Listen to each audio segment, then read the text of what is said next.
What's up, people? Hello, we are back. Ready to do it, guys. Almost back. As soon as I don't trip myself on my own wires. What's up? We are back. Sight After Dark. Dan's new favorite band. Not Sifa's. Just kidding. I hate myself. Welcome back. Let's get the promo shit out of the way now. So, thanks for being here. If you like the podcast, check us out on Patreon. Help us to keep doing this. We'll shout out your name. You get to help us pick what episodes we do. We will. And You do. get bonus content. So check it out for any amount that you want to give to us. It's a pretty good deal, I think. Mm-hmm. So that's it. We'll take a quarter. We'll take a quarter of $1 million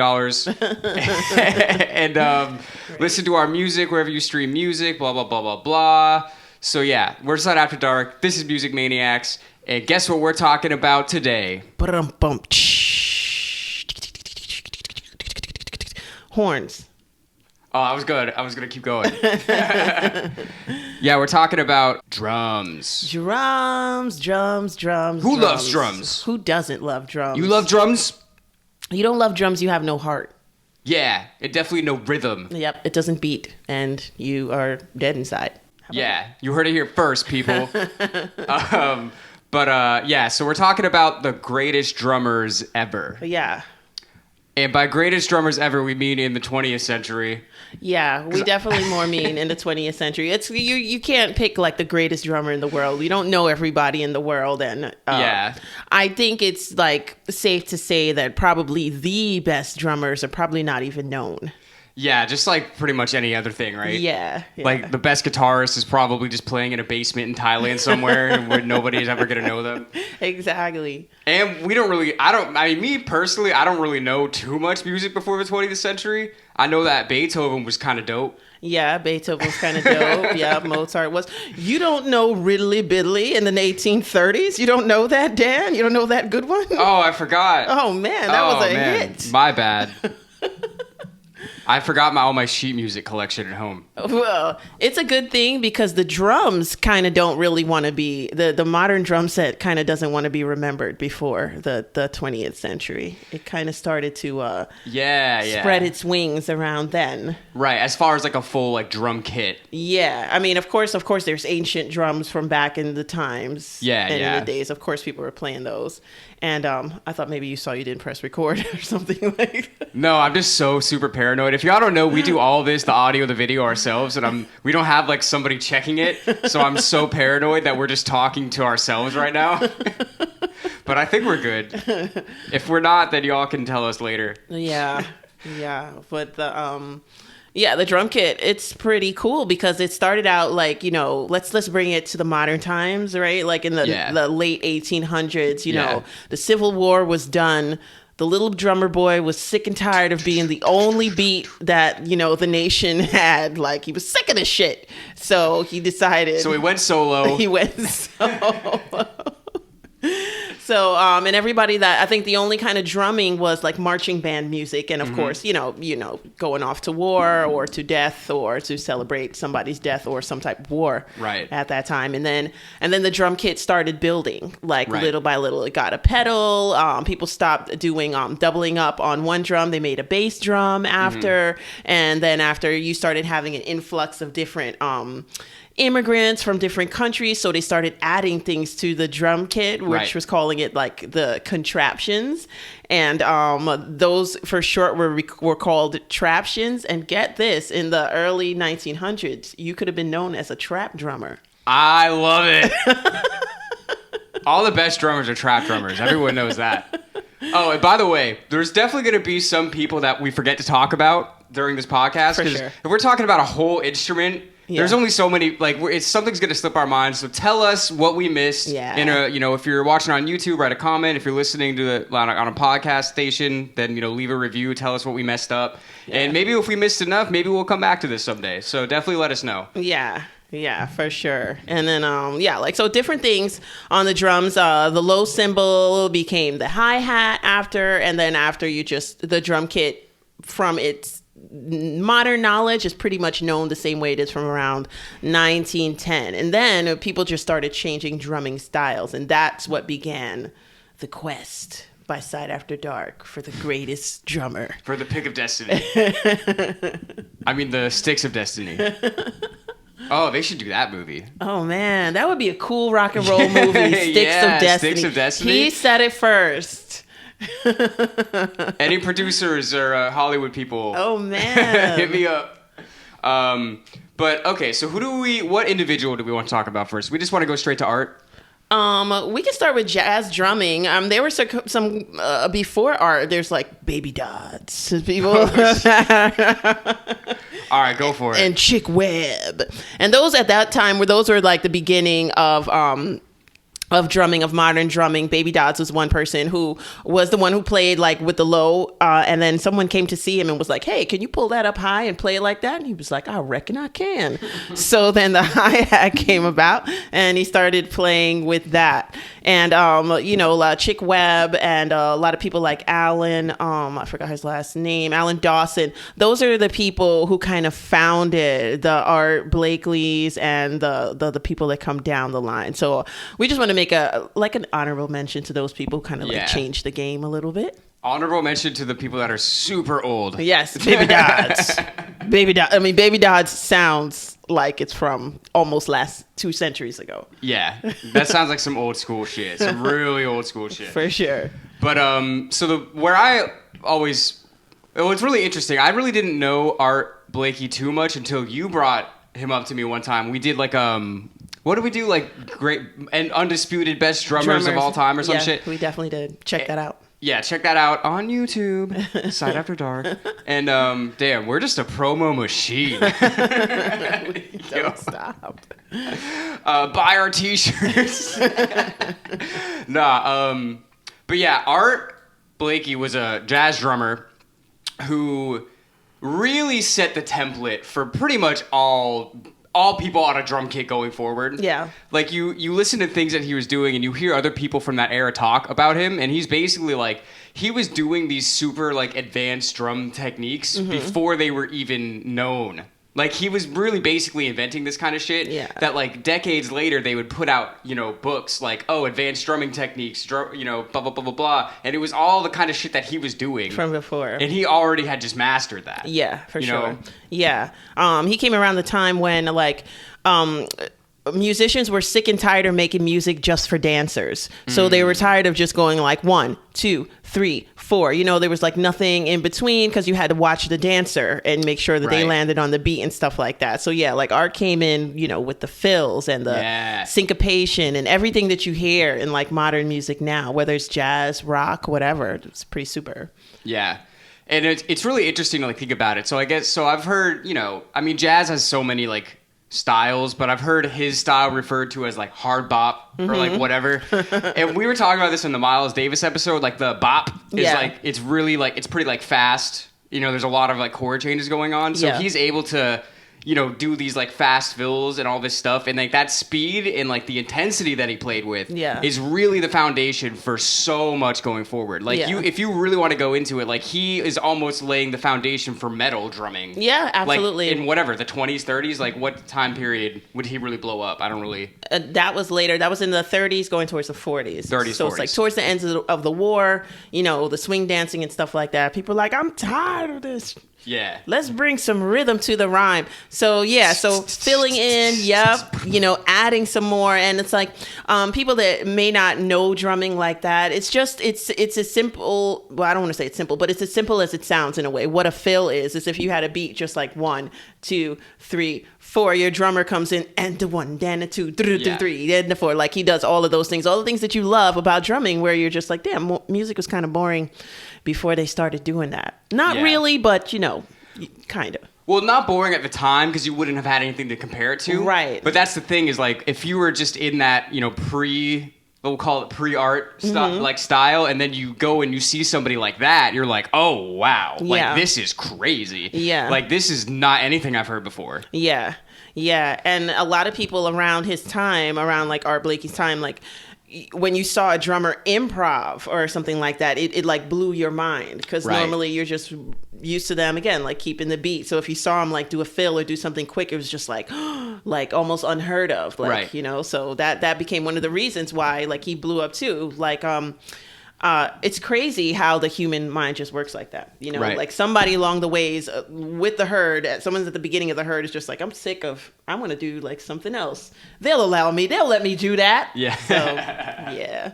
Yeah, and it's just cool, like watching like old videos of him soloing. So this is what I've noticed for like jazz soloing. So the left foot keeps the beat on the hi-hat, and then you're just going off. So like,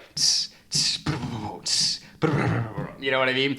And you can watch old videos of Art doing that, and it's literally like, it's so clear that is the same thing that like rock drummers in the 70s were doing. Yeah. That it's like crazy. It's such an easy line to make. It is. You know what I mean? It is. And it's so funny because like what makes it like seem like it's not an easy line is the imagery of both art forms, of both musical forms, right? You think about jazz, you think about somebody with a pressed shirt, with a suit on, maybe some cut, It's highbrow. tailored. Yeah, very tailored. I mean, yeah, it's very highbrow, even though, we know it could be very lowbrowed on both ends, the musician and the patrons. Right. But then you look at the rock and roll and it's a bunch of long hair and it's like loose clothes and stuff like that. So you don't think that they have like any correlation really. Well, yeah, it's that also, and then like I think the culture of it is so much different. Yeah, that like too. at least in the perception of people, like when people think of jazz, what I'm saying, like they think of like, I said highbrow, I don't know if that's really the right word, but they think of like classier style. Yeah, more sophisticated. They think Yeah, more sophisticated, more technical. And then people think of, rock, and it's like not even, a lot of rock musicians don't even know how to read music or anything. They don't even have any music theory. So people don't think of it as like the same thing. Yeah. But when it comes to drumming, it's such a clear line. Yeah. And we were talking about this also in the Miles Davis episode, because this was something that we kind of realized as we were talking about it.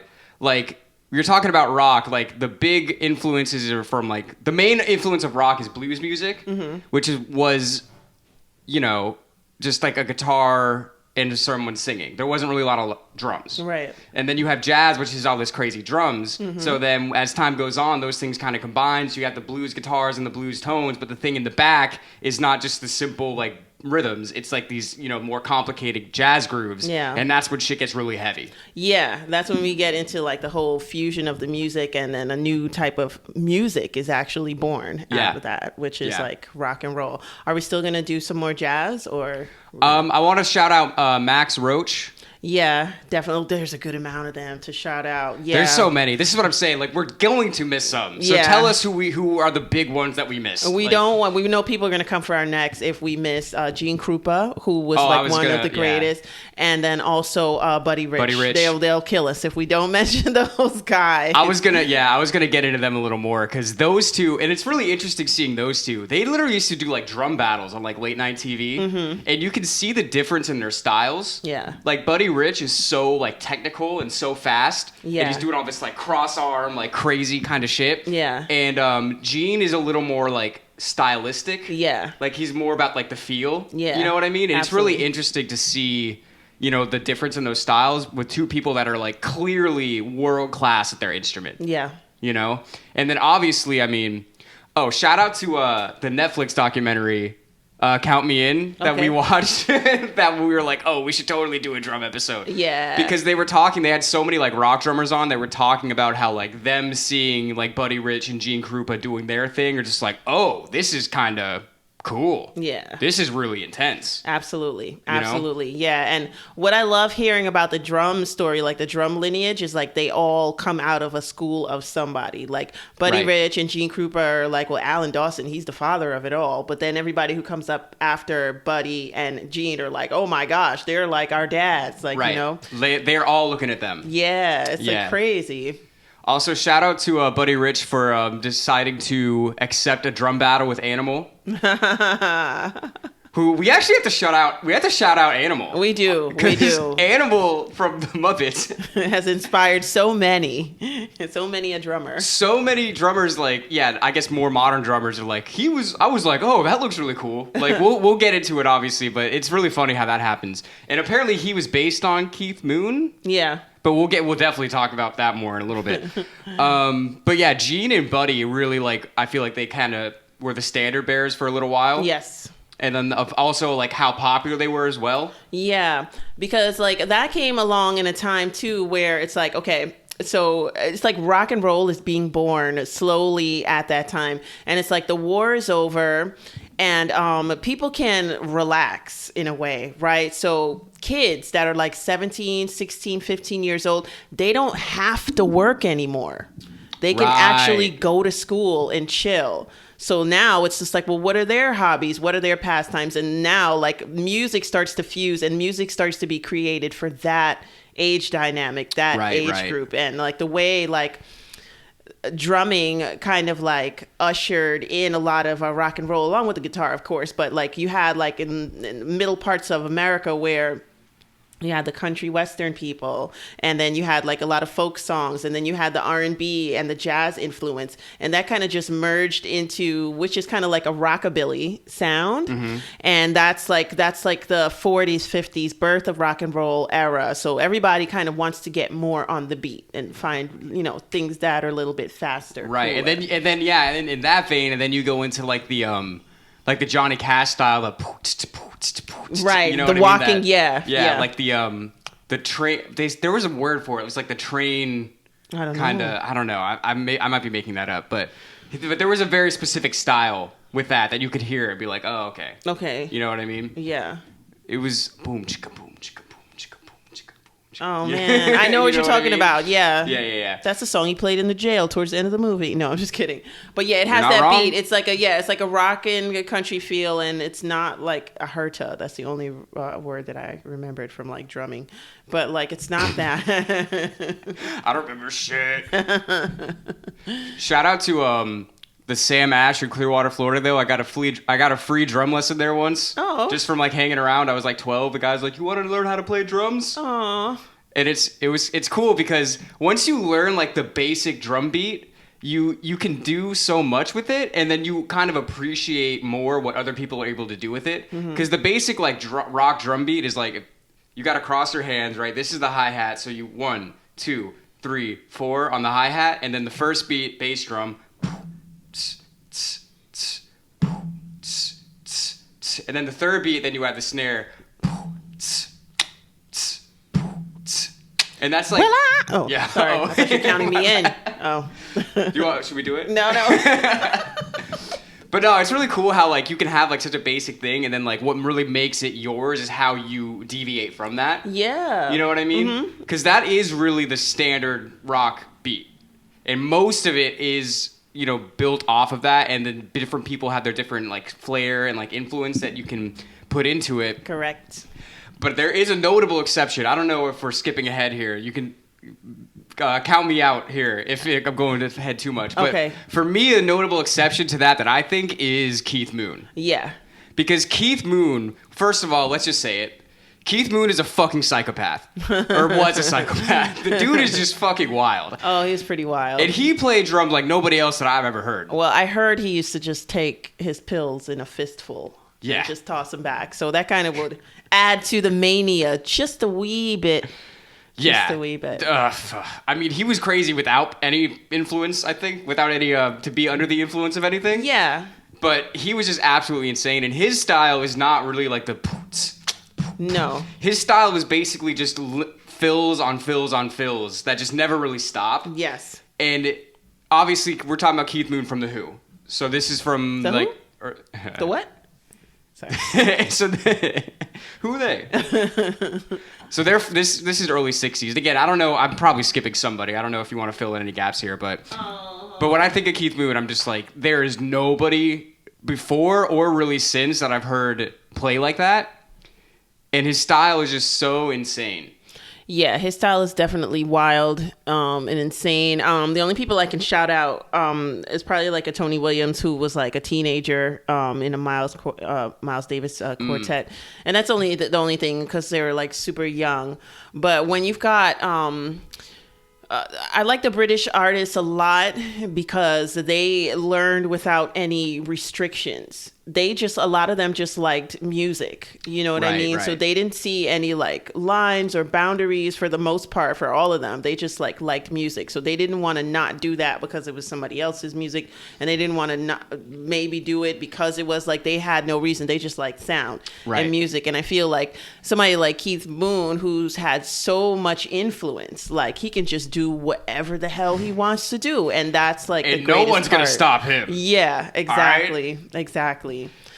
My favorite part about him is that he really plays drums like how his personality is. Yeah. Like if you watch any live footage of The Who and you see Keith Moon, not only is he doing all these like crazy faces, but you can tell just by the way that he plays drums that he really is wild. Yeah. He will sit still in a picture and you can read his whole personality. Like there's no lying in that artist in particular. So that's that, like that, he was the drums. Like, you know what I mean? Just all over the place, up, down, like in, out, loud sounds, heavy sounds. Like that just was him. And a lot of people are the music or are the instrument. And that's what made him kind of cool. Another guy is like Neil Peart from Rush, who like, you know, it's so funny. Rush is not one of my favorite bands. And, you know, I feel like musically they can be a really great band. I'm not too into their lead singer. Like, I can't do the voice. I'm sorry. Yeah, right. He loses me with the voice. Yeah, but like the riffs and stuff like they had, and like Neil's drumming was just like insane because he, besides playing incredibly fast,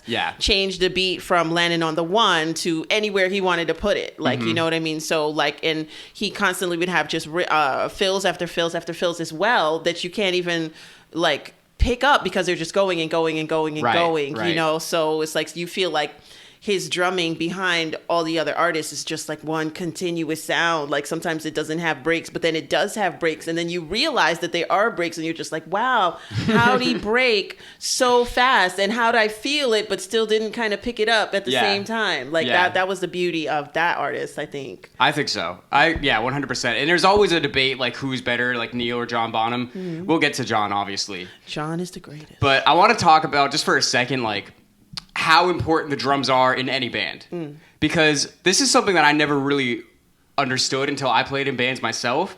But the drummer, you can't do anything without the drums, really. I mean... Give the drummer some. You got to give the drummer some, because in any kind of music that you're having that has a drummer, the drummer not only sets the tempo, but the drummer is basically like...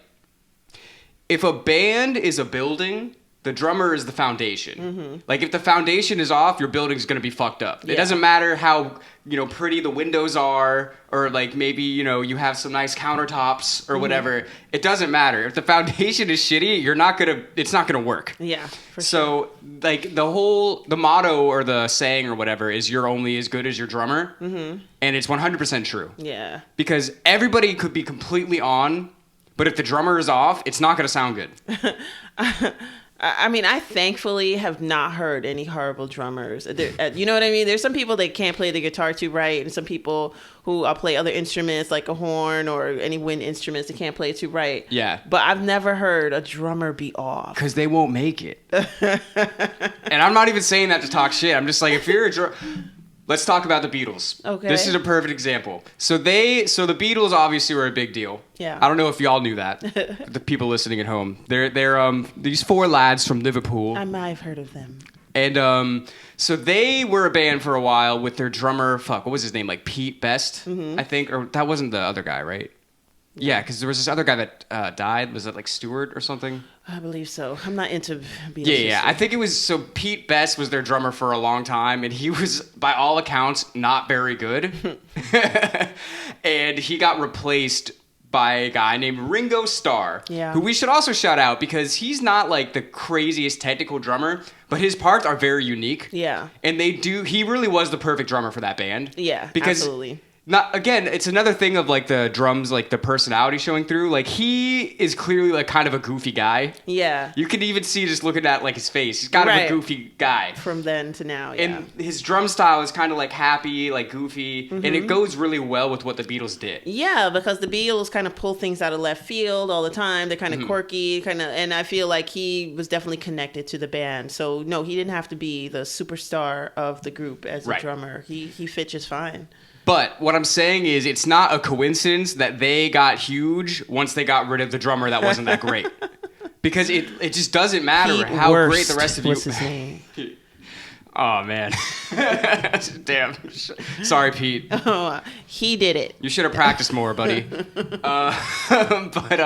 that's what I'm saying. Like, it doesn't matter how good everybody else is. You can have the greatest songwriters in the world. You can have the greatest guitarists, singers, harmonies. If the drums are not good, nobody's going to want to hear the music. Yeah. The drums are what make you dance. The drums are what make you get up. Yeah. You know what I mean? So that's so important to think of for all of these people, that the success of all of these bands could not have happened without them being that good on the drums holding it down. It's so interesting to know. And it's just like, we got to give drummers love and stuff like that. I found out 2 ways to annoy a drummer. Do you want to hear? Do it. Okay. First way is at the show to give the drummer eyes the whole time. And then when the drummer walks over to you, you talk about how good the guitarist is. Yep. The second way to annoy a drummer is to tell him that you've gotten really good and you've been learning the drum and you learned it all on drumming software. And nowhere else. I mean, yeah, that's the best way to learn, right? It is. I dare you to tell us different. Yeah.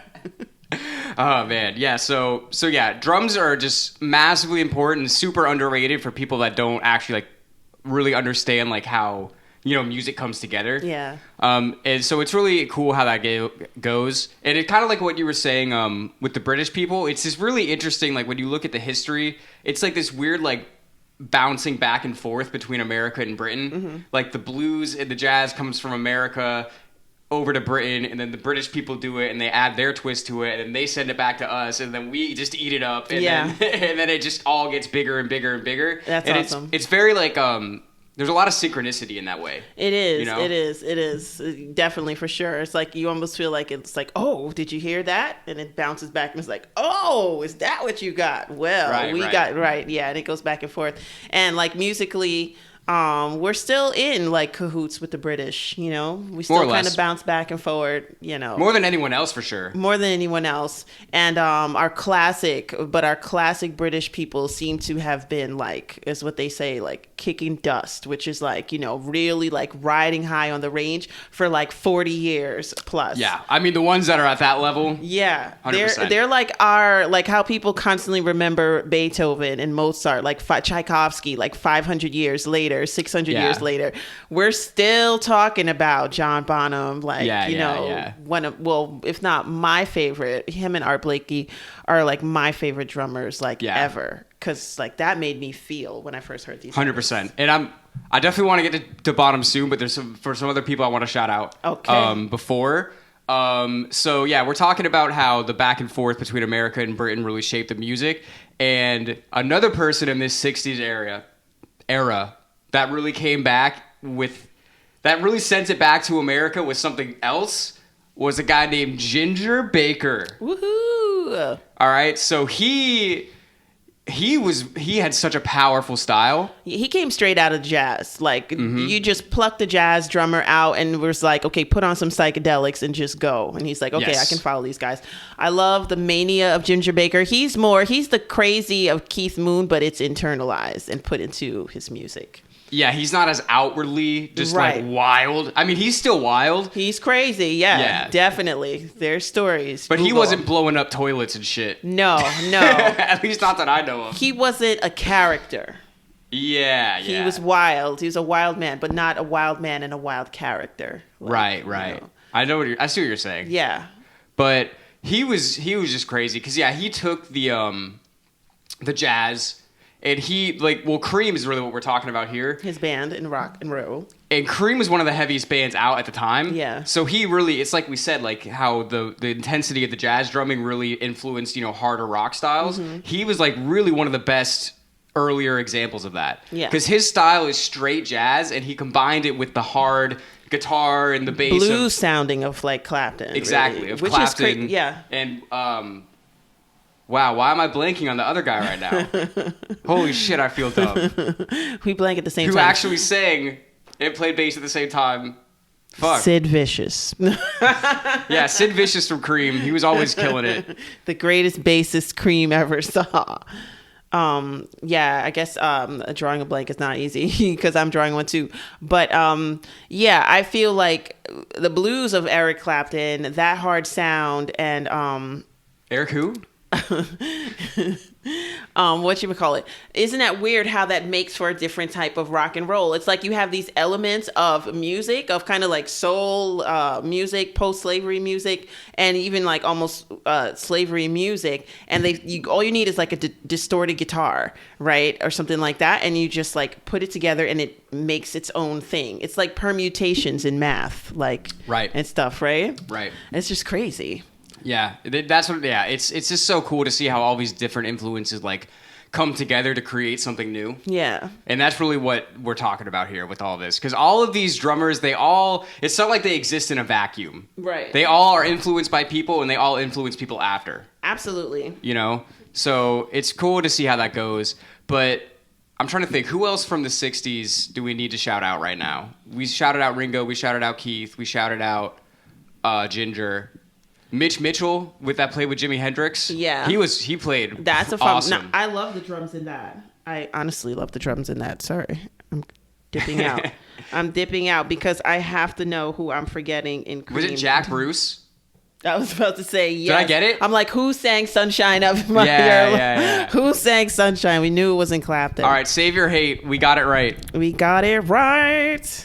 Yeah. All right. Okay, yeah. So who else? I mean... So we're saving my favorite for like the crux of this broadcast, I guess. JB? Yeah. We're getting That's we're how getting we there. know him as JB. I'm trying to work up. We're in 60s, so we're real close to that. We're 60s. We're holding off on you guys. So close. So we're talking Hendrix. I mean, we can count so many other drummers in. Like, what about the Motown drummers? Like, what in the world? I mean, Yeah. that's not rock and roll. That's R&B. And that, like, those steady rhythms, like, they pulled people through, like, some perilous times on top of that. Yeah. You know, you had so many artists that not just played with Motown, but like people like Chick Corea, those people came around in the like 60s and started out new sounds. Those people played with like Miles Davis, and I mean those sounds are great too, not just for the birth of rock and roll, but actually the avenue that broke through the blues, because we kind of got to veer off, right? We go forward and we go for a fork in the road, which is one is rock and roll and the other one's kind of like R&B, funk, soul. You got Sly and the Family Stone, you got James Brown and his drummers, you got all these wonderful sounds of the 60s as well. Shout out, I don't remember the name of the guy with James Brown that has like the most sampled beat ever. Yes. You know, we remembered his name when we actually did our drumming video. Yeah, no. Check that out. Yeah, I guess that's kind of the problem with just doing a podcast for an hour when my phone is being used to record the video. That's true. That's true. But yeah, shout out to the funky drummer with James Brown, because he set the template almost for hip hop. Yeah, absolutely. Going Another forward. form of music. Clyde Stubblefield. Yeah. Yeah. Shout out to Clyde. Shout out to you, Clyde, and your legacy. Yeah. He's been sampled so many times. It's crazy. Yeah, now that's a drummer for you. Like, you know, I mean, that's just insane. And at the same time, too, like music was so great. I saw somebody say about music that what changed music to now times where you know how you can look in the before the 60s and the 50s and the 60s and 70s and see so much innovation and stuff like that. It's music became more of a competition, and you kind of lose the artistry and the art form when you're like, well, your technique is I can play faster. You know, right. Or you know, oh, he's got this kind of song, I'm going to make that kind of song too. I'm going to make it like 5 minutes longer or 5 minutes shorter. Right. You know, so you're losing that beauty of just like a nice, like fresh sponge ready to soak in like everything and then create everything as well. Because that sponge is just constantly thinking about being like the other sponges as opposed to just honing in on themselves. Right. Not worried necessarily about the creation as much as the competition. Yeah. Right. Yeah. So once again, video kills the radio star. Mm-hmm. All the time. Okay, so I'm going to springboard off that to go to what we've been waiting for. In my opinion, the GOAT drummer, the greatest of all time, Mr. John Bonham. Boom, boom, boom, boom, boom, boom, boom. He played with this band you may have heard of by the name of Led Zeppelin. And I know all of it. This is why I call him the GOAT. Because we're talking about, like, we go back to art, right? And we're talking about he was doing all these crazy, like, fills and shit that nobody else was doing at the time that really, like, cemented, like, what jazz drumming is. And Bonham could do all of that kind of stuff. And, like, with the same, like, the speed and, like, the creativity of it. Yeah. But the difference with him is the amount of power that he was able to do it with at the same time. Yes. Like the speed was at the same level, but the power was just like twice as hard. Right. We're talking about a stocky guy. It's like he literally, I don't know if this is like insulting, but like he plays drums like he's a fucking construction worker. Yeah. You know what I mean? Like he fucks the drums up. Yeah. And I don't even, like, I watch videos of him and I listen to him and I just don't even know how this is possible. I just feel like every time I'm watching him, it's like I feel like the drumsticks look so small and his hands look so big and the drums themselves look so small. Like, you ever see Shaq drinking a water bottle and like the water bottle looks like it's this big? Yeah. Yeah. I'm just like, and he looks like he's playing so light sometimes. You know, a lot of times when you watch Bonzo, as we're calling him now, like you watch him play, he looks like he's playing so light. Yes. But what lets you know that he's playing with a lot of power is his lean into the pedal. You could tell he's like stomping on it. Yeah. That's the thing that just it's still so mind blowing to me in the present day. Like looking at him and what he did, that he can play with this speed and complexity, but play it so hard that it's like I feel like his wrists were as strong as like my legs. Yeah. You know what I mean? Like he doesn't even look like you said, you can't really look at it. It's not like he's like you know, like Dave Grohl. Like I was about to say like Dave. Yeah. He'll just be. But it'll be so loud. And then I feel like other people like literally could go and play his same exact kit and it just would not sound anything like it. It doesn't sound the same. I mean, I think Jason Bonham is a phenomenal drummer, but he doesn't sound like his dad either. He doesn't sound exactly like him. It's a different type of hit, a different type of power. And John Bonham plays with so much soul. It seems like he knows exactly where to hit on the drums to kind of touch you, like, you know, as opposed to just keep the beat and for you to say like, oh, that's a cool beat. It's like he's saying something with his drums. Like, right. You know, it's like he's singing with his drums. So that's what made it kind of cool. Maybe that's what it is. I don't know. There was just something special about him. Like everybody that knows anything about drumming knows that there was something about that guy that was just special. Yeah. Like there's no drummer in the world that doesn't know who John Bonham is. I could say that pretty confidently. I think. Like if you've ever held a drumsticks and played a drum kit, you know who the fuck John Bonham is. Yeah. You like, should. I just don't. It's just crazy, like to not. Yeah. You know what I mean? But absolutely. Oh, another thing I just remembered. I wanted to go back to Keith for a second because most drummers, they sync up with the bass player in the rhythm section. But what Keith did is he based his parts on the guitar and like the vocals, which kind of made the drums a lead instrument. Yeah. Which you could only do because your bass player was like one of the greatest bass players also, and he can really hold it down. But I got to go back to that because that's just as influential as his like, you know, all fill kind of style. You know what I mean? For people to think of it in a different way. Yeah. You know? Yeah. I'm just thinking about his relationship to, I had some like song flashes in my head just now as you were talking. I'm just trying to find him and Roger singing together and him and Pete. They really made for a great band. Yeah, absolutely. Yeah. I feel like now, like when I hear, like, let's just say a simple song like, oh, we won't get fooled again. Like you hear Roger sing out and then Keith's sound is kind of like, you know, when you have like a little dog or like a baby in the background and it just makes a whole bunch of sound because you did like, wants to mimic you like, you know, but in a good way. And that's really cool about that too. Yeah. And then also shout out to John Paul Jones for keeping it, you know, holding it down with John Bonham. Yeah. Because the two of them are just, they're great. Great but rhythm section. You probably already know that. If you don't, go listen to some Led Zeppelin like right fucking now. If you don't know, you better ask somebody. Yeah, for real.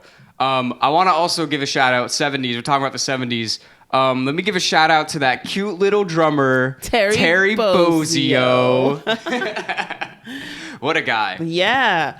who we just like are getting into depth with now from being with the Frank Zappa band for many, many years and is still alive and kicking. They said at one point Terry Bozzio's drums were the size of a Range Rover. Like, I believe it.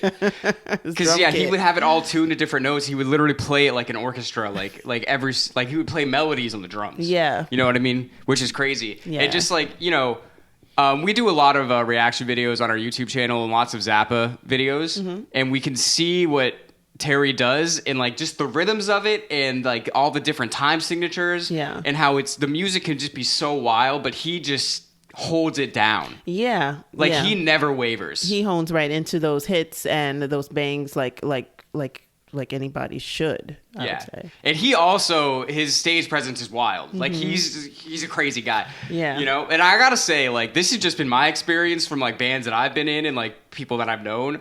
Most of the time, the drummer is the craziest member of the band. Yeah. Because you kind of have to be able to play. Because this is the thing. I think about this all the time. Like, I'm not very coordinated as a person. I'm not very athletic, and I could not play drums because it's your whole body has to be in sync. Yeah. Arms, legs. I can play guitar, and it's just this. I can do small exact motions, but when you're talking about all this coordination, it's a very athletic thing. Okay. You know what I mean? You really have to have a crazy amount of physical like prowess and energy to be able to be a good drummer. Right. So if we like pushed a drummer on a banana peel and then threw lots of things at him, he'd probably be able to catch with his hand, leg, and shoulder. Well, honestly, probably. Because even you think about like the stick twirls, and like the throwing the sticks up and catching it like all in time, which like so many drummers do now. Yeah. Like just that's crazy. Like I could never do that. I would drop the sticks. Trying that out on Questlove for some reason. Well, I definitely want to shout out Questlove later. Yeah. But I don't know. So I just want to give a shout out to that because drummers are always pretty wild. Yeah. I Googled like top questions about drummers, and the first one was just like, why do drummers make so many faces? Because they're crazy. Oh, to me, I never really noticed it. I feel like you are feeling the music, it's like in your body because you're actually hitting something, and the vibrations coming back to you inside your body, like not just your fingers and not you just shooting out with your voice. It's like something hits you. Like if you ever batted something, like you know, the vibes come right back inside you. Right. So of course you're gonna naturally like make faces and all stuff like that. I never even saw it as a thing. I just thought it was just part of it, like the same way a guitarist just stands, like you know what I mean, like so. Yeah, that's interesting. And then I also want to shout out, I've talked about this many times, but drummers that can drum and sing at the same time is so fucking crazy to me because that's literally your entire body. That's both arms, that's both legs, that's your core, that's your throat, like that's everything. So the two that I think of the most is obviously Don Henley from the Eagles, which I'm not really going to shout out his drumming too much. It's pretty basic, all things considered. I like the Eagles and everything, but and then Phil Collins, who we definitely got to talk a little more about. Yeah, definitely. He basically, obviously, he was in a band called Genesis before the 80s, but he basically created the whole drum sound of the 80s with one drum fill. That's crazy. People were like, I'm putting that in my Casio. And that's what's going to happen. I'm sampling that. And that was, it's so crazy to think about it. Like, that's got to be the most famous drum fill ever. Yeah, definitely got to be. And it was so influential for the time. Yeah. It's so 80s. It's so 80s. But you have to respect it. Like when you listen to that song, you're like, oh, this is it. Yeah. This is the spark. Yeah. You know what I mean? But yeah, and he could sing so great while he could play the drums so well. So amazingly. Yeah. What an artist, a true artist, Phil Collins is. That's for sure. And I also really like his drumming style. I feel like it used a lot of like toms and like a lot of things that you wouldn't normally expect at certain places. Like what's the song? I Don't Care Anymore. Yeah. Like the way that he uses like the toms and that, it's like the whole beat is on the toms. Yeah. You know what I mean? He doesn't really have to rely on the snare. Are you talking about I Can't Dance? No. I like I Can't Dance. That was good too, but it's got some cool. The drums aren't too fast on that one, but like pretty almost digital too. But true. Yeah, but they're good though. Yeah. So big shout out to the singing drummers as well. Yes. Who's our most known singing drummer? He never sang and drummed at the same time. Or is it dram? I'm just kidding. He never sang and drummed at the same time. But he's somebody we know and somebody we like that you'll never guess. It's Iggy Pop. I never knew he was a drummer. He played drums? He played drum in his band before with these guys. Well, Zappa was a drummer first as well. Oh, really? We got a lot of hot hidden people. Did you know Dave Grohl was a drummer before he was a lead singer? Who's that? You never heard of him? Yeah. Well, this is a kind of a side thing, but it's so interesting to think because, like, I mean, obviously, you know, recorded history only goes back so far, but drums have to be the first instrument. I mean, the baby plays the drums on his high chair. Yeah, like that has to be the first thing that was created to, like, oh, let's make a beat. Yeah. Like, it's the most basic thing of music. Like, yeah. Like, to be able to think of, like, inventing a guitar, like, that's crazy. Yeah. You know what I mean? Like, oh, well, the strings, you center at a certain point, and it makes to this note, and blah, blah, blah. Yeah. But for drums, I mean, it'd be thousands of years ago, somebody picks up a stick, and it's just like... Exactly. You know what I mean? Yeah, had to be that. Drums got to be the first instrument ever. So shout out to drums, just like for the Thank evolution. You, Dan. That was for right? drums. You're welcome. Just for like the evolution of like humanity and music, really. Yeah. So I got to say that as well. Mm-hmm. Next, I want to shout out somebody that was one of the first to really make the rock and reggae fusion really work. Uh-huh. A guy named Stewart. Uh-huh. Cope. Land. What? Whoop. This man's so good. So good, Stuart Copeland. Oh, man. He was, for y'all that don't know, he was in a band called The Police. They did pretty well. Mm-hmm. They had this other guy in the band that he's all right too. His name is Sting. He's pretty cool. But Stuart Copeland, like, I don't mean to talk shit about anybody else in that band, but he made that band. Oh my gosh. Let's be real. Talk about the syncopation. Yeah. Like, so amazing. He refused to hit notes where you want them to be. Yeah. You know what I mean? And like, if you put, this is exactly what I'm saying about your band only being as good as your drummer. If you put, I don't want to say any other drummer, because obviously there's other great drummers that we're talking about, but if you put a more basic drummer in that band is not going to be nearly as good. No. Like, you think about the beginning for Driven to Tears. It's like the bass didn't even start. And it's just like flap, slap, slap, slap. Then the bass comes in. But it's like the drum already had you like, what? Yeah. You know? No, I just love his style. I love his hi-hat work is great. Yes. And it really just sucks you into it. You know what I mean? I don't know. I really love that guy. He's definitely one of my favorites. Absolutely.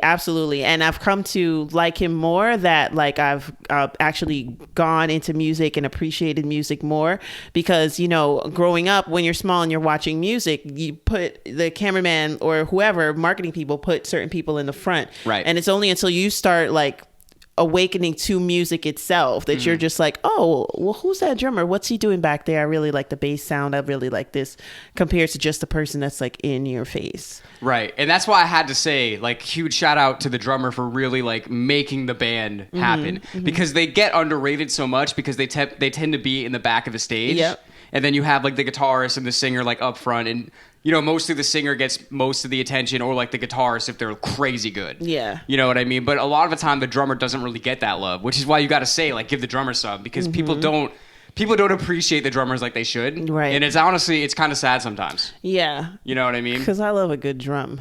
Yeah, you got to. And a good bass. You got to. True. All right. So, I mean, we're going over so many. We're in 70s. We're in 80s, kind of. I mean, we got to shout out Bill Ward a little bit, because I really like him a lot. Not only did he get painted gold and nearly die for the cause of drumming, but he is one of my most favorite heavy-hitting drummers ever to have existed. Like, absolutely. Yeah. Bill Ward from Black Sabbath. Uh-huh. Killing it all the time, you know, and he pounds the fuck out of those drums. Yes. He hits that shit hard. Yeah, that's some good time drumming. Yeah, 100%. I know, it's funny because I know there's so many people we're going to think of after this, like, oh my God, I can't believe we didn't say them. But exactly. It's like, this is a very stream of consciousness thing we're doing here. It's called conversation.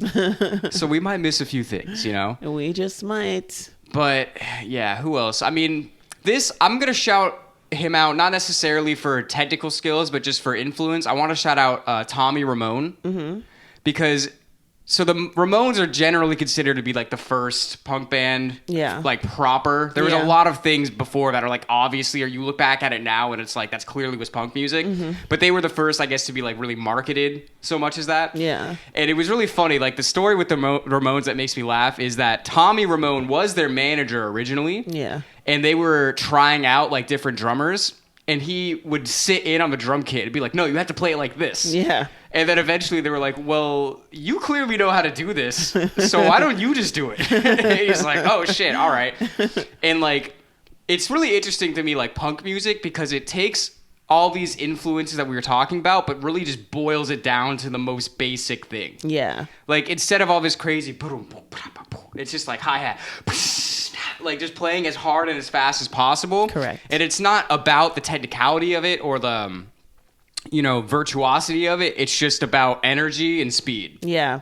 Yeah. I like those classic beats and stuff that just stay with you and are always constant kind of throwbacks to back then. Because I love even some downtown music. I call it downtown Manhattan type music, which will have like a 1950s slap to it. Like the same way like Rock Around the Clock kind of sounds. But you'll hear some artists from like, Manhattan or some hipster type artists, and their music has that to clap. And you love it still to this. Like there's certain things that the drummer does like that just don't get stale. Ever. And it's almost like surfy in a way. Like yes. Yeah, 100%. That's awesome. I don't know. Okay, so now I guess we're kind of in the 80s now. Who else we talk about? Oh, we went to Tommy, so let's go to another Tommy, right? Twirling Tommy Lee Jones. No, I'm just kidding. Twirling Tommy Lee from Warrant. No, I'm just kidding. From Motley Crue. So, I mean, is he the most different sounding drummer ever in the world? Let me think about it. I'm going to go with no. No, he is not, but he's definitely a showman. Yeah. And he can do so many things while he has to be playing the drums. So that's what actually puts him up there. He's got the 360 kit as well. It flips it. I think it does jumping jacks while he's playing it too. Well, they really made it. They really tried to make the rock show like a show. Yeah. Like an experience. I mean, they literally put him in a cage and just had him twirling around while he's playing the drums. Right. And he's still doing the drum stick flips while he's like upside down in the air. Exactly. Like that shit's crazy. Yeah. This is Motley Crue, just in case you didn't know. Yeah. But yeah, we got to shout him out for his showmanship and stuff like that. Who else are we talking about? I'm Steven jumping Adler? All over the place. Yes. GNR. Oh man, now that's some drums. Yeah. That's really, really great. He had a really interesting feel to his drum style that you didn't really hear in a lot of other bands at that time. And when they replaced him, it wasn't really the same. Definitely, for sure. Like there's nobody different, and then that's where you know that it's like your drummer makes a difference. Yeah, like 100%. Because I was just a kid and I knew like the difference, and like he wasn't even one of my favorite people in the band. Like you know what I'm saying? And then he was gone, and I still didn't even care visually that he was there or not, but I heard it. Like so that's crazy. Yeah, and that's the other thing is like because the way that the drummers are treated, they just put them in the back and you don't really think about them that much. So visually you wouldn't be like, oh, well, there's another guy all the way in the back on the kit. Oh, I don't like this band anymore. You know what I mean? Right. If you get a different singer or a different lead, like if Slash quits, you're just like, what the fuck, man? Correct. You know what I mean? But that's a whole different story. Lars. We'll talk about Lars real quick. Of course. I think this is so funny that he's like the most hated drummer on the internet. Why? It's so funny because again, he's not the craziest drummer, but he does what he needs to do, and he has an interesting style. Like you know that it's him. Like the way that he always hits the cymbal on the offbeat. You know what I mean? It never hit it. No, he'll be like boom. Like right after. Yeah. You know what I mean? So he has an interesting style, but people just love to hate on them because I guess I don't know. They just think that he's not as good as the rest of the people in that band. I don't know what it is, but I love the drums in Metallica. Yeah. I feel like this is a great moment to say what's old is new again, because Lars grew up listening to a lot of jazz. He came from a very artistic family. He's one of those other kids that didn't know that other people didn't do this, constantly listening to music all the time. And lo and behold, he becomes the metal drummer, like, you know, so straight up the alley that we expected it to go to if you had to stand outside of music and look at it. Right. He's perfect for that. So that makes sense. Leave him alone, y'all. I still think it's funny. But I mean, of course. Every Metallica video, if y'all don't know, pretty much any Metallica like music video, you'll see comments like, Lars is garbage. Lars is the worst. Blah, blah, blah, blah. And it's almost like, I don't even know if they're serious or if it's just kind of like an inside joke. It might be by now. Like, I still think it's funny, but yeah, we got to shout him out. Yeah. Obviously, he had a big influence in music going forward. Yes, and the hardest kind of music ever. You know, I mean, not to sound too crazy, but I'm sure pretty many murders were committed to their music. Gotta kill them all. I gotta kill them all. Not like that doesn't sound different than rap music. I mean, it's the same thing that happens, but I'm just saying, you know, we're talking about one of the hardest groups to ever exist in music. They're hard fucking core. You know what I mean? Well, I just realized something literally right now as we're talking about this, because Metallica is thrash metal, right? Yeah. Which is basically like metal and punk combining. Yeah. So basically what Lars was doing was combining like the punk, almost like the Tommy Ramone style, with the jazz that he grew up with. Yeah. I just kind of pieced that together right now. I think it's great art. I mean, I think that's just a classic band, and they have such classic sounds, and it's just you can hear it from the beginning, like the first album, like they set their classic tone then, and that's what I like to listen to the oldest albums for that reason. I was like, shit, man, they already knew. They were telling us then, you know? So yeah, those guys are true to themselves for real. 100%. Yeah. I don't know. Any other 80s people that we should hit up? Oh, man, I'm sure. There's so many. Just tell us who we miss, guys. I know. Because now I want to get to a guy that we mentioned a little bit before. Mm-hmm. He was in a band based off a ancient Buddhist term that means enlightenment called Nirvana. Yep. And this is a man named Dave Grohl. Dave the Wave. And he beat the shit out of his drums. Oh my gosh. If you could scare Tom Petty and have him turn around and be like shit.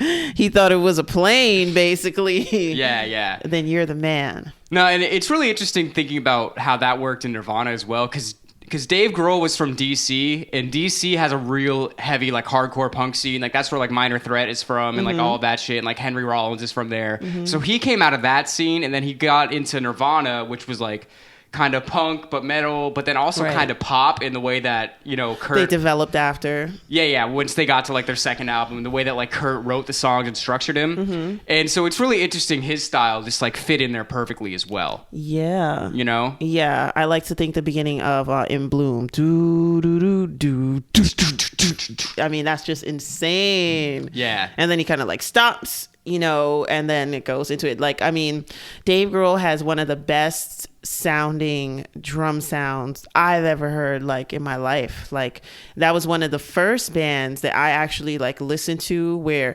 everybody in the band was giving me what I needed. Like, where I was just like, wow, I love the bassist. Like, I love the guitarist. I love the drummer. Like, nice, even showmanship there, I feel. Yeah, and he was a guy that really played drums with his whole body. Yes, exactly. You know? Yeah, you could see him. Like, when I think about Dave playing drums, I see his hair moving wild, and I see his arms super bent and all extended. Like, definitely. Like, he winds up like he's gonna punch him.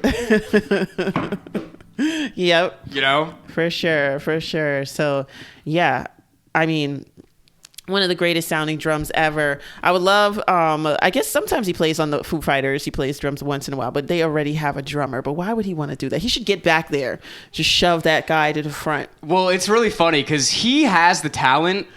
And I think the first Foo Fighters album was all him before they had a band together. So he clearly has the talent. In the morning, the next one. Yeah. He could clearly be the drummer of the Foo Fighters if he wanted to. If he wanted to. But he's up front. He's singing. He's playing guitar. He's doing his own thing. Yeah. So no offense to Taylor Hawkins. It is Taylor. But if Dave Grohl wanted to play the drums of Foo Fighters, you need another job. I'm just saying. And he's great. I'm not trying to say that he's not good. But we like Taylor. But Dave is one of the best drummers alive. Yeah, and what's surprising about that is like, you know, we have really great artists that came after the 90s. I'm not saying that we don't, even though I find like the 70s are just a haven for like music, you know. But Dave is like one of those musicians that the old heads respect. Yeah. Like, you know what I mean? So it's like when they want to hang out with him, that's just like great. Like you, and you expect it because it's like, but it's just like crazy because it's like he kind of almost came out of my time. Like, you know what I mean? And usually when I'm thinking about the best who ever existed, the best is like thinking back. They died like before I was born. Yeah. Or they were, you know, super old by the time I was a baby or born or stuff like that. But yeah, but Dave is just like, damn, like, you know, he's like your uncle or cousin or brother, like almost. Yeah, he's like the cool uncle. Like close to you in age, and it's just like sheesh. So yeah, that's one great thing about him, how heavy he hits. I mean, his foot, his arms, everything. He throws his whole body into it, and you hear it like for real, for real. So he's one of my favorite, absolute favorite too, and seems like a heck of a nice guy too. He seems like a good guy. Yeah. Who else? 90s. Oh, I want to shout out. So this guy is basically the drum hero of my generation. Like everybody that I knew growing up that listened to rock music, if they played drums, they wanted to be like Travis Barker. Yeah. It just is what it is. Yeah. And this guy, I read his autobiography. He was fucking wild because he literally, the first tattoo that he got was the huge checkered thing on his neck. And his dad was like a military guy. He's like, what the fuck are you doing? Oh, I get it now. And Travis is like, I wanted to do this so that I don't have another option. I have to be a musician. Nice. So, and he was a guy that literally said, we were talking about Animal before from the Muppets. He was like, yeah, like I saw Animal and that's what I wanted to do. So he was like, apparently, you know, he was one of those kids. He was just always like hitting shit around the house, blah, blah, blah, blah, blah. Yeah. And he was inspired by Animal to be a drummer, really. And he was just the best of you know, the things that I listened to growing up. It was like, who's better than Travis Barker? I know. I mean, it's not just speed with Travis too. It's kind of just like it's clean and it's neat, and that's the other thing about it. He's not. He hits really heavy. He's not throwing out the arms too much. He's kind of more centered. Once in a while, like you see him go out. It's not big curves. It's more like lines. But that's what I kind of see when I watch him play. But like somebody who's just so into his craft and like, you know, it's clear that he like would never put the drums down. No, not even for Courtney. Not even if he was in a plane crash. It's true. You know what I'm saying? Exactly. But he also, so you know, we keep talking about like merging of styles. So he is like so good at not only like punk rock beats, but also hip hop beats. And that's why like to this day, like people, like a lot of rappers, if they want like a drum, like a live drummer, they'll go to him. Yeah. Because they know that he's going to hold it the fuck down. Yeah. And he's going to groove. Yeah. You know what I mean? And that's really cool. I love seeing that. I mean, he did like a solo album where he basically did a bunch of songs with like a bunch of rappers, which is cool. And he also produced like all of it too. But that's a whole different thing. But huge shout out to him. I saw them when I got this shirt. They played in 2016 in Tallahassee, Florida. And it's funny, I wasn't really too big into Blink when I was growing up, but I always knew that Travis Barker was amazing. But my bass player in my old band was like the biggest Blink-182 fan I ever met. And he loved them so much that it kind of rubbed off on me a little bit. So we all went to see them.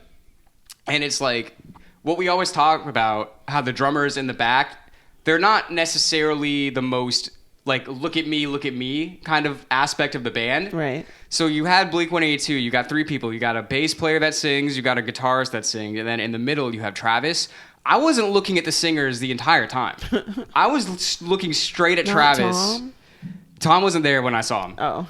But I was looking at Travis the entire time. And he's like a human metronome. Yeah. It's fucking crazy. He just never missed. He was always on time. He was always on point and like so heavy with it. And also Chad Smith for the Chili Peppers. I was about to say, talking about hip hop and funky beats, we go into like Chad, and we also go into like Questlove from like, because they're from the 90s too. Yes. And yeah, that's that whole kind of conglomerate of the new old style of drumming, right? That came kind of jazzy, punky, and went into that little bit of bebop, right? Hard bop. Little bit. Got your improv in there. We're learning. Slowly but surely.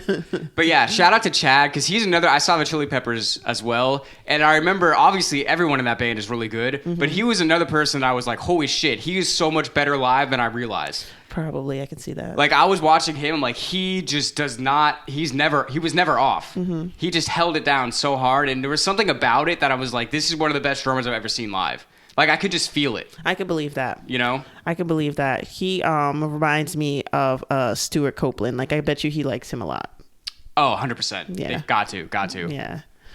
But yeah, and then so from hip hop going into kind of like a jazz hip hop thing, we've got Questlove with this kind of rhythmic, syncopated. You could tell somebody studied a little Art Blakey, right? Just by the way he plays. 100%. How he uses his body. So he's another one that like super influential. One, because like in the hip hop game around that time, like hip hop had become so very hardcore, and a lot of the backpack rappers or conscious rappers, or you would call it, you know, were kind of like being phased out. But you had the Roots who held it down for Philadelphia, and it was the first kind of live band that you saw that could really rap and still be down. Like, you know, you didn't separate it into like an R&B or a jazz or a weaker type of form of hip hop. Right. It was like right along with the other hip hops, charting just like them. Right. And a lot of that had to do with, instead of having the drum kit, the drum machine, you got the live drummer now. And he could do anything during the show. You know, he can do anything he wants. It doesn't have to just go along the track. And he's in the studio actually helping to write the music as well. And that's another thing. I mean, like, imagine, like they couldn't do that band without a drummer that was that good. Because especially in hip hop, the beat is everything. Yeah. So it's like you need that to be like the, you know, the engine for the whole group. Correct. Really. And it is really great seeing, like, because, yeah, like you were saying, like, it is live music, and a lot of people think of hip-hop, they think of drum machines, but that is clearly live music that is 100% hip-hop. Right. You know what I mean? Right. So that is also a really cool thing. Yeah. There's so many other drummers to mention, but I don't know. I want to shout out the Rev from Avenged Sevenfold. Okay. Before he died, he was fucking wild. Yeah. Look up some videos of him if you get a chance. I don't know how familiar you are with him. No. But he was crazy. Like I forgot to say, I'm pretty sure Ginger Baker was the first to do a double bass drum. Yeah. Which is huge in metal now. And like, because me thinking of the Rev from Avenged Sevenfold, he was all like so much double bass, but like also like so many other things. Just watching him makes me exhausted. Yeah. You know what I mean? Who's Mayhem? Mayhem's drummer, I forgot. Killhammer? There's somebody who's like really good. I don't know if it was Killhammer, but I remember hearing him one time and he was really, really good. Yeah. There's a lot of metal drummers that are really great out now, but I don't know. We're down into the 2010s. There's no good drummers in the 2000s. They don't exist. Tell us who your favorite drummers are. I really like the Yeah Yeah Yeahs drummer. I think it's great. Those are great hard-hitting sounds. I love it. Like, you know, we were talking about those kind of like surfer, also like hipster downtown Manhattan kind of slaps that I just really, really enjoy. So, I mean, of today, I'm going to definitely say it's the Yeah Yeah Yeahs drummer. And I wish I remembered his name, but the drummer from the Arctic Monkeys. Yeah. He has some really cool, interesting beats that you wouldn't, because he also brings almost a little bit of a hip hop style into it sometimes, but that's clearly rock music. You know what I mean? So that's cool. And then like, I don't know, I like the way that he uses the toms as well. And he does a lot of backing vocals, so I have respect to that, like we mentioned. But, man, I wish I remembered his name. I feel like a douchebag. I know. There's so much to do. We need cue cards. We need a producer is what we need. We need to have like a post of cards just right behind this fourth wall that you're seeing right here. We'll just make a big poster to put on the wall every time. Don't forget to say, I love you, YouTube. I love you, YouTube, and all the podcast services. You're the best. Give us some sponsorships. But yeah, I don't know. I mean, obviously, like I said, there's definitely people that we missed. So tell us who we missed. Please. Give us all your love or all of your hate. We'll accept it. We will accept it. But we'll only return it with love. Yeah. Let me know about some female drummers. Oh, Sheila E. Of course. We didn't shout her out. Yeah, well, we got to shout out Sheila E. We love you. Oh my gosh. I mean, well, her sound was just amazing. I shouted her out on the drumming video. Google it. Yeah. But yeah, best undisputed drummers of all time, or whatever we called it. Yeah, she really stood out because she used to stand at her drum kit all the time. Yeah, you know, and she had that kind of syncopated sound as well. She used a little bit of like a steel pan once in a while kind of sound, which is like really crazy. And then also she's known for her flair too, just throwing up the drumsticks, spinning around, catching the drum while she's playing. Right. She could do a split while she's playing the drums and come on up. Wild. She's bad. Good God. Yeah. Who was that guy that played with Michael Jackson? His name was like Sugarfoot or something. Oh, I don't know who that is. I've seen a lot of videos of him like doing like the old songs. Dan. I'll see. I've seen him on YouTube like doing the drum beats from like Smooth Criminal and stuff and be like, this is what I did here. And I'm like, oh, this dude's fucking amazing. Sounds fire. Yeah, because when I think of Smooth Criminal, the drumming in that, like flashing into that. Yeah. Yeah, it's some good times. But yeah, tell us who we missed. We know that there's a lot of people. Take it easy on us. We're trying, you know. Or don't. I don't give a shit. We don't try anything. But I think that's about it for now. Yeah. I think we covered a lot. So thank y'all for being here. That drums it up, Dan. That about drums it up. So thanks for watching. If you're on YouTube, thanks for listening. If you're listening on whatever podcast service. Again, if you like the podcast, subscribe. Go over to patreon.com/musicmaniac. Tell us what episodes to do. Get your name read. Yep. Get our exclusive bonus content. And until then, we're Side After Dark. We are. Thanks for being maniacs with us. Thank you. I'd give anything to not hear you whine and cry.